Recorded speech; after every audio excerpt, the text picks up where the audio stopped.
Greetings and welcome to another episode of the Unnamed Bracketology podcast. My name is Kerry Miller, joined as always by my good friend Graham Doran. Graham, today we're talking Big Ten. Several really good Big Ten games on the slate tonight. We'll get into that in a little bit. But what is your general take on the league right now that Michigan has proven itself to be at least a little bit mortal? I think I'm surprised that the Big Ten doesn't have more teams in better positions than they currently are. I look at the league as a whole and think it's a very good league. And then, I look at some teams like Illinois and Michigan State, and their placement makes some sense. But then there's some other teams a little bit further down the bracket where I'm like, we don't have a lot of strong middle seeds in the Big Ten. And I would have expected that. Yeah, five pretty good seeded. We have five teams, both of us in our top 13 overall. And then I think we both begrudgingly have USC there in the 28-29 range. And then there's like nothing until the bubble. And I mean, we can talk USC in a little bit, but neither of us really believe in their staying power, especially without Rodney Rice. And they've taken a few on the chin here in the last couple of weeks. But let's pull up the old spreadsheet. We got two questions today on who we want to talk about. One was about Iowa. I think that's as good a place to start as any. Now that they've taken two losses here in the past few days, lost at Minnesota. That's not. I guess it's just barely a quad two with Minnesota at 83 in the net. It's not a terrible loss, but it's not a good loss. You don't want to lose at the barn if you can help it. Certainly hurt Indiana's resume. And then they lost at home to Illinois, which was a missed opportunity. And for a team whose best win was against UCLA, Ole Miss, you can't be losing those home games against Illinois. So we both still have Iowa in, not by much. But what is your overall take on the Hawkeyes, who have a very interesting resume? Barely top 50 in the resume metrics, but also top 25 in the quality metrics. Yeah, I actually was a little inspired by Iowa to look into what did it look like at this time last year for teams that were maybe lacking some quality wins and just beyond just quality wins, just general resume depth. And I was thinking Iowa is a team that doesn't have a whole lot to their resume yet, but I think probably will. So I went back and looked. And last year, if you were in the top 25 of the net at this time, you ended up making the field. If you were in the top 40 of the net, you made the field except for three teams. And those three teams between 26th and 40th, actually 27th, Pitt was the highest one. What they all shared in common was 7 or less wins against quads 1 to 3. Iowa needs to get some, not just quality wins, but even resume depth, right? Those Q3 wins that aren't great, but sometimes it's just building up that profile slowly, surely. I think Iowa's going to get there. Obviously, their net speaks to a team that should ultimately get there, but they do have some serious work to do. Yeah, I think the thing with Iowa, right? They don't have the any quality wins at all. Two big opportunities this week on the road against Purdue and Indiana. That Iowa Indiana game feels almost like a loser's going to have a very hard time making the tournament type of game. Not a must win game. It's still mid January, but it feels like you got to get that one. But Iowa, I mean, I don't even understand why the net is so in love with them. Like they don't have that. They're not like Georgia, right, where they just beat teams by 50 in non-conference play. I mean, they barely skated by against Ole Miss. The Grand Canyon game was ugly, and that's probably their fourth best win of the season. I don't, I don't get it. I don't know how their predictive metrics got to be as strong as they are, but I think the this week has kind of exposed them a little bit. And I guess we'll see where it goes from here. But the other team we had a question on was Michigan State from who was it? I don't even ask. First question was from Ben Stan on Twitter. This one's from Nicholas Richardson. Just wanted us to talk about Michigan State. He said, I think they are no worse than a 3 seed right now. Lunardi has them as a 4.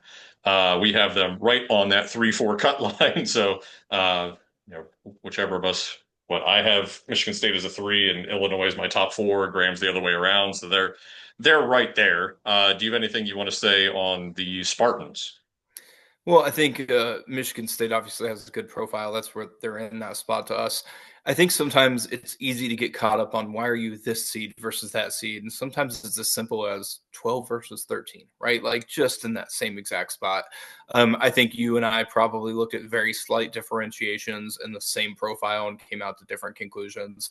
Illinois is a very, very good basketball team. And I think the way that they, speaking of Iowa, just won that game, I think that's an opportunity to show how good they really are. When I look at Michigan State, I don't see that quality road win the same way the way that Illinois does have a quality road win at Iowa. So that was a little slight differentiator for me. But I mean, they're both nearly the same profile. It's just going to come down to who performs better over the course of the season at this point. Yeah, and I'm glad we're doing the overall seed now for this very reason, right? Three versus a four. It could be 9 against 16, or it could be 12 against 13, and we it's really a toss up. Like I could have looked at it with different eyes this morning and came out with Illinois at 12 and Michigan State at 13. So whatever. Yeah, they're right there. They're top 15 or top 17, I believe, in all the metrics, as is Illinois. Six of one, half dozen of the other, as far as I'm concerned. Let's go to the very top of the Big Ten now. Nebraska, we have them, both of us have them at number three overall. Graham, you almost accidentally said number one overall in your text. That would have been fun little engagement. But the interesting thing with Nebraska, right? The quality metrics. Ken Palm, BPI, Torvik, they all have Nebraska 17th or worse, but they have the best resume metrics in the country, an average of 2.3. From that perspective, you could argue that they should be number one overall. I mean, they got four quad 1A wins, and I think they're all, even quad 1A, you can have some, that's not really quad 1A. All four of their great wins are really, really strong. How did you land at number three with Nebraska? Simply put, I think Arizona and UConn have looked better and also have exceptionally good resumes. So that's why I ended up with those two before them. But next to that, it was just Nebraska's resume overall is so good at this point that I just felt like you couldn't justify them off the one line for anything other than their predictive metrics. And I just don't think that's a reason the committee would keep a team off the one line when they have gone on the road to win in difficult venues. They beat Michigan State at home. I think when you look at and neutral court wins too, a lot of neutral court wins. I think when you look at what Nebraska has done away from home, that's a differentiator. And we talk about winning on your home court. Michigan didn't do that against Wisconsin, right? We sometimes take that as a gimme for the teams at the top of the bracket. It isn't a gimme. Like you have to still win those games. I know a lot of people think Michigan should still be on the one line, and are quality wise, yeah, they're probably there. But Nebraska, as far as I'm concerned, has earned a spot on the one line at this point. They're going to have to lose if they want to get knocked off that perch.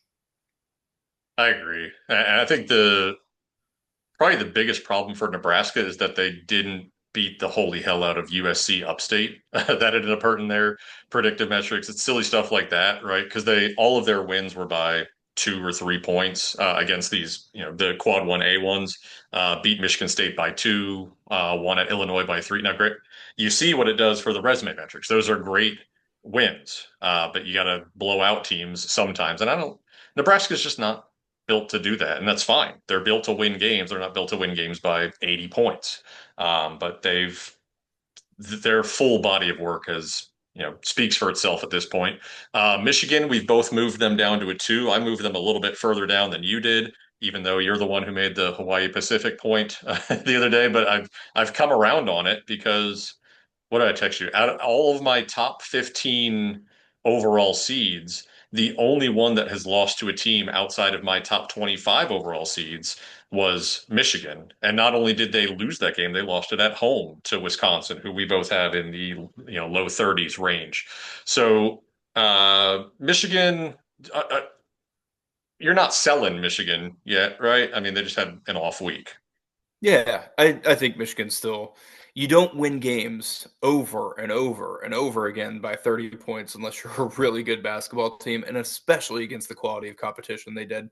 I think what Michigan may be finding themselves dealing with a little bit, and it is not atypical for teams at the top of the bracket. Teams that win the national championship usually start out November and early December playing excellent basketball. And then you just start to get into these lulls, right? It's a long season. It's like, yeah, we've shown that we're awesome. You got to bring it every single night. And I just think it's nothing different than what we often see. The teams who win the tournament usually start out really strong, and then they usually finish the season really strong and then tournament. But it's not atypical at all to have just down periods during January and February because you can't be on all the time as a basketball team, and especially a college basketball team. What's funny about Michigan taking a loss is, right, last week I was saying, I don't know if I trust Elliot Cadeau. He was probably their best player in that game against Wisconsin. Still a little skeptical of whether he's a good enough lead guard for them in the Final Four, and if that's a title caliber team or not. But I mean, they're still right there in the mix for a one seed. I think in four of the seven metrics, if you include net as one of them, I believe they're number one right now. So obviously the metrics still believe we just kind of penalized them a little bit because it was, by far the worst loss among the teams in this tier up at the top. Let's go down to the bubble. I guess we can segue from Michigan straight to Wisconsin. I mean, I know we talked about them a bit on Sunday, but specifically in this Big Ten talk, Badgers, 40th in the net, 40th resume metrics, 37 quality. So, of course, we have them right in that 37, 38 range. But what do you think of the Badgers' staying power? They don't have any particularly bad losses at all. I mean, neutral court to TCU, that's kind of whatever. I mean, that's a bubble team. That's not a problem. And now they have that, you know, top win at Michigan. I almost feel like we're a bit low on them, and it's because we were so far gone on them before that one really great win. Yeah, I mean, I would say there's a history of the committee really rewarding teams that have one or two wins that just stand out. Like these awesome wins are by themselves enough to really move a team pretty far up. On the other hand, I look at the resume average 40.0, I look at the quality average 36.7. We are like right in that range, right? Like that's Yeah. probably just who Wisconsin is a team that's just probably sneak into the tournament but isn't going to be a high seed. That's probably just what the Badgers are. All right. We already mentioned USC. For both of us, they're 29 overall, top eight seed, and don't really believe in them sticking around. They had that horrible week on the road against Michigan and Michigan State, barely survived in overtime against Minnesota, although Iowa and Indiana did not. Those are the types of wins that can really separate you. And Wisconsin's got that game tonight. We'll see if they can survive at the barn. Ohio State, let's touch on them real quick since I think they're my fourth team out. They're your last team in. Again, we talked about them a little bit on Sunday, but took that loss at Washington. I feel like they've just been perpetually dancing back and forth right along that cut line. I think in the end, they're going to really regret letting that 1 point game slip away against North Carolina. That could be their undoing. But I feel like I've said that about Ohio State like four consecutive years, where it's like, oh, that one game they missed, and then they end up being right there in the running in the end anyway. Do you think Ohio State has staying power? That's a tough one. It's going to be really close, is my general thought for the Buckeyes. I think it's going to be really close. What I do see as a concern long term for Ohio State is just look at the three best wins there. Yeah. Northwestern isn't going to the NCAA tournament. West Virginia's not going to the NCAA tournament. Oregon's not going to the NCAA tournament. Then you look at their worst losses. Washington's not going to the NCAA tournament. Pitt's not going to the NCAA tournament. Definitely not Pitt. They are not winning games against tournament teams, and they are losing games to non-tournament teams. When you add those two together, it's a really bad.